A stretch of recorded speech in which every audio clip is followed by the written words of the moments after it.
Inside Sports with your host from the University of Oklahoma, Bud Wilkinson. Presented by your National Guard, America's missile-age Minutemen. Trained, equipped, and ready to defend you and your country. On the ground, in the air, in any local or national emergency. Now to give you an inside look at some of the nation's most popular sports, here's Bud Wilkinson. Hello, everyone. It's certainly good to be with you again. Bud, this is basketball season, and a lot of young boys and girls are trying to play it. Now, sometimes you hear parents wonder whether basketball is too strenuous for a young boy or girl. How about that? Well, I don't believe that it is. It is a rugged game, a lot of running, and you get tired when you play it. But the purpose of engaging in athletics really is to develop one's physique. You don't get strong through inactivity.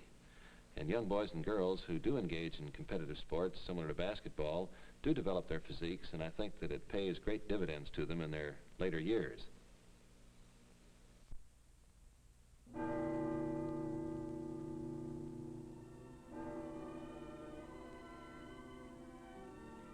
The city sleeps, a quiet, trouble-free, dreamless sleep. For in this city, as in yours, there are those on the alert for instant action. These are your National Guardsmen, important members of your country's defense team. Fully trained guardsmen who are ready, willing, and able to protect you in case of any state or national emergency. They are on the alert day or night at fully equipped Nike bases, radar control centers with tanks and infantry, in modern, up-to-date jet aircraft, proud members of your Army and Air National Guard. Sleep well tonight. Your National Guard is awake. Bud, what's the big difference between basketball and other sports? Well, I think that the major difference is that all men on the team have to do almost every fundamental equally well. In football, for example, the duties of the lineman in the back are radically different. The lineman blocks or he plays defense in a very confined area, whereas the back is handling the ball all of the time, throwing it, catching it, running with it, and there really isn't too much that is alike about playing the different positions. But in basketball, all 5 men on the team have got to be able to dribble, they've got to be able to pass the ball well and to shoot well. It's that balance of fundamentals, all men doing the same thing, that I believe makes basketball a little different team game. Well, I guess the first thing to learn is then how to shoot. Is that right? Well, I guess we're all offensive-minded, but I think the first fundamental in basketball is how to catch the ball. If you'll toss it to me, Howard, I think that I can make the fundamental of the catch clear. The first thing is to keep the fingers of the hand spread and to keep the fingers loose and relaxed so that the ball will cushion into the hand. If you're nervous and tense, your hand is stiff and hard and the ball will hit it and bounce off. But if it's soft with the fingers spread, the ball will come in and just cushion in there and you'll be able to catch it very well. Remember to keep your fingers spread. They will cover more of the ball surface. If they're closed and tight together, you don't get enough of the ball to really catch it effectively. If you follow those little tips, I think that you will be able to catch the ball well. Well, then after we learn how to catch it, then the next thing to do is learn how to shoot, right? Well, I don't think so. Getting the ball down the floor requires passing, and I think that learning to execute the passes really is next in importance. There are 4 basic passes in basketball. The first and most common, of course, is the chest pass. The ball is held about chest high. It's delivered with a little push of the arms and fingertips, the ball leaving the fingertips so that you have fingertip control. And if you're going to throw it a long way, of course, you must step forward to get a little bit of the body in. The second pass that is almost similar to the chest pass is the bounce pass, where you want to get the ball past a tall man quickly and you bounce it on the floor. The ball is delivered in almost the same manner with fingertip control. The next pass is the most difficult for you young basketball players to execute because of the size of your hand. It's the baseball pass, where you simply take the ball and throw it. You lay it on your hand, hold the ball high, and then just throw it down the court, just like you throw a forward pass in football or baseball. That's how it gets its name, as the baseball pass. The last one is the overhead pass for short work in close quarters where you simply flip the ball from over your head, keeping it high, to your teammate. Let's go out on the court where Doyle Perrick, one of America's great basketball coaches, has 4 of his players to demonstrate these passes. The first is the chest pass. As you can see, the ball is grasped in 2 hands and delivered with a push off the chest. The players take a step forward as they deliver the pass to give them a little direction and also to put a little more momentum on the ball. In making the pass, the ball should be grasped in the fingertips, and as it is thrown, the ball should leave the fingertips last. This gives you fingertip control, which ensures accuracy. Let's watch the chest pass in a setup scrimmage drill where the man breaks past the post after receiving the chest pass to hit for the 2 points. Let's watch the chest pass in the game. Whitey Skoog of Minnesota makes a beautiful chest pass to Hutchins of BYU, who is up and hits. This is the bounce pass, and the execution is exactly the same as the chest pass. However, in throwing the ball, it is well to put a little reverse English on it so that it will rebound high. With backspin, which is put on by having the thumbs come under the ball as it is thrown, you get a high bounce. If the ball were to have overspin, it would be a low bounce, and it would be hard to handle. The bounce pass in a drill. Movement drills like these ensure a player's ability to operate well in scrimmage. Now the bounce pass in a game. Dick Bunt of NYU makes a beautiful pass to Solomon, who bounces it back to him. He's up, and the basket is made. Now the baseball pass. This is exactly what the term describes. It's a one-handed throw, exactly as you would use it in a baseball game. However, a basketball is a large object, and very few people can pick the ball up and throw it with one hand. Consequently, in making the pass, the opposite hand must place the ball on the throwing hand. Again, the drill where the players learn to execute the pass while moving, as they will in game competition. The baseball pass executed beautifully by Whitey Skoog in the College All-Star game.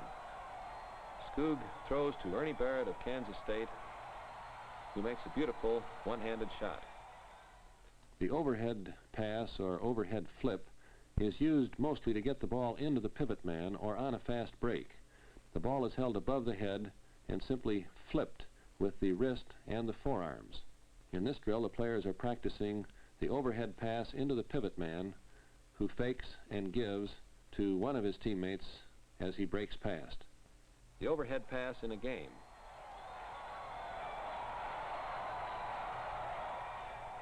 The shot is missed.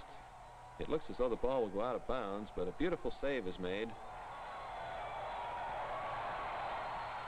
Al Servey making the fine overhead pass, and again a basket results.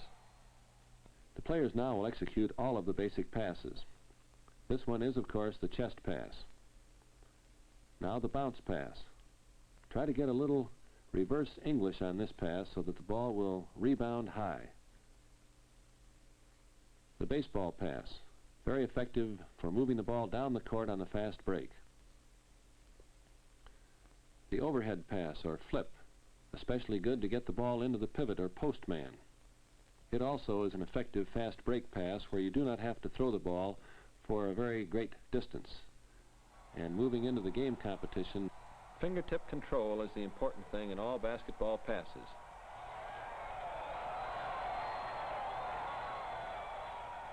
Notice how the ball leaves the fingertips of the players at the last moment to hit the target accurately.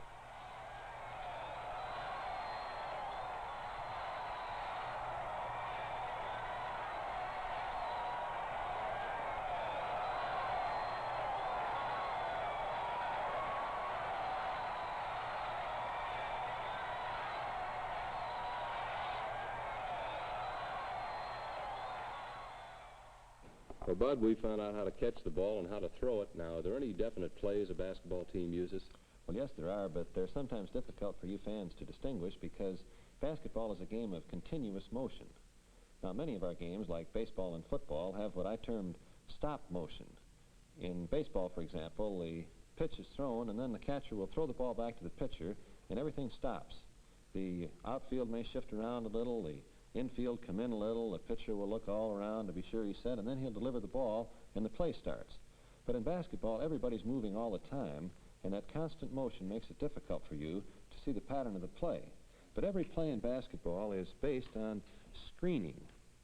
By screening, it's a movement of the offensive player to set up a block which will leave him free, his defensive man not being able to follow him while he shoots.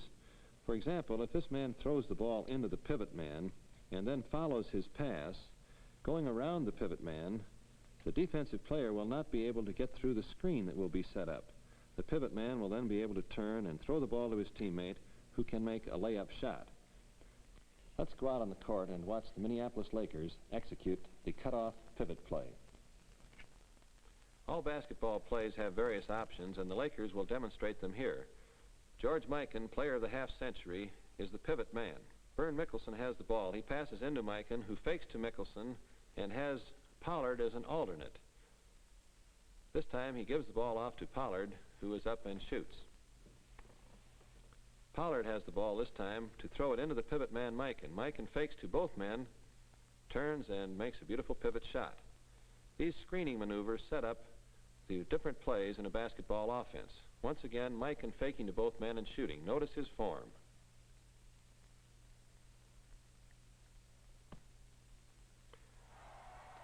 This play in an actual game shot. McCauley fakes to both men, and Easy Ed makes a beautiful pivot shot to score.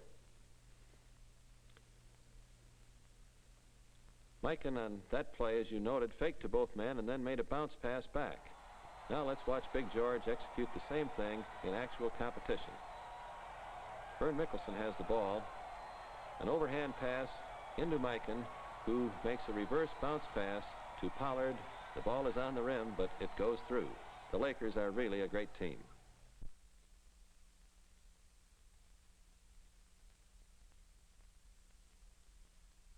This is a battery of mighty Nikes, our new defense against an enemy attack. Right now, many Nike bases are manned by your National Guard. These bases circle the major cities of the United States and our territories, guard you against the unexpected. The National Guardsmen who man these bases are men of great skill in the art of rocketry. They must learn quickly the many skills necessary for this tough job. This is one of the many jobs your National Guard does to protect you in case of a local or national emergency. They are all volunteers, ready, willing, and able, constantly on the alert. The National Guard is an important member of your country's defense team. Be proud of them, these guardsmen. They're your team. Bud, the way George Mikan and the rest of those Lakers make basketball look so easy, they must be naturally gifted. Well, they're great players, and when you people see them play this winter, as I hope many of you will, you'll be amazed at how simple they make those great shots. But you young basketball players must remember that they have spent countless hours of practice before they were ready to play in big-time competition. You know, when you work hard every day, you don't get much better day by day, just a little bit. But when you put that sincere effort over a period of time, you're a great deal better at the end of the year. You can accomplish almost any goal if you're willing to prepare yourself and practice long enough. It's been awfully good to be with you, and I look forward to seeing you again next week. Inside